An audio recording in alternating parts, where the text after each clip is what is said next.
കഴിഞ്ഞ നൂറ്റാണ്ടിൽ മാത്രം ലോകത്ത് 100 ദശലക്ഷത്തിലധികം മനുഷ്യർ അധികാരികളുടെ അവിവേകം കാരണമായി കൊല്ലപ്പെട്ടിട്ടുണ്ട്.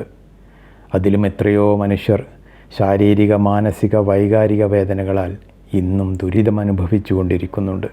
നമ്മെപ്പോലെ ഒരുപാട് സ്വപ്നങ്ങളുള്ളവരായിരുന്നു അവരൊക്കെ എന്നോർമ്മിക്കണം. യുദ്ധത്തിൽ കെട്ടിടങ്ങൾ തകർന്നു വീഴുന്നതിനേക്കാൾ ഭീകരമാണ് മനുഷ്യൻ്റെ ജീവിത സ്വപ്നങ്ങൾ തകർന്നടിയുന്നത്.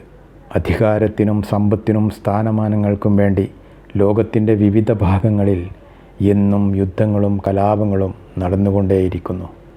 സാധാരണ മനുഷ്യൻ്റെ വേദനകൾ കണ്ട് അധികാരികൾ ഊറിച്ചിരിക്കുന്നു. അതിരുകളും ദേശങ്ങളും പറഞ്ഞ് അവർ ജനങ്ങൾക്കിടയിൽ ഭിന്നിപ്പുണ്ടാക്കുന്നു. പരസ്പരം കൊന്നൊടുക്കാൻ ആയുധങ്ങൾ വാങ്ങിക്കൂട്ടുന്നു. ഭൂമിയിൽ ഒരു കുടുംബം പോലെ ജീവിക്കേണ്ട മനുഷ്യവംശത്തെ മതവും ജാതിയും പറഞ്ഞ് തമ്മിലടിപ്പിക്കുന്നു. എല്ലാ മനുഷ്യർക്കും സ്നേഹത്തോടെയും പരസ്പരം ഒത്തൊരുമയോടെയും ജീവിക്കാനുള്ളതാണ് ഈ ഭൂമിയും അതിലെ വിഭവങ്ങളുമെന്ന് ഒരു നേതാവും അനുയായികൾക്ക് പറഞ്ഞു കൊടുക്കുന്നില്ല.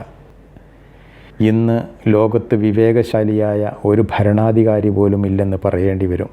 ലോക നേതാക്കളെന്ന് പറയുന്നവർ കൊച്ചുകുട്ടികളെപ്പോലെ പെരുമാറുന്നു. ബാലിശമായ കാര്യങ്ങൾ അന്യോന്യം വിളിച്ചു പറയുന്നു. അന്യരുടെ നാടും വിഭവങ്ങളും പട്ടാപകൽ പോയി പിടിച്ചു പറിക്കുന്നു. അരുതെന്ന് പറയാനും അക്രമികളുടെ കൈ പിടിച്ചു വെക്കാനും ലോകത്ത് ആരുമില്ലാതാവുകയാണ്.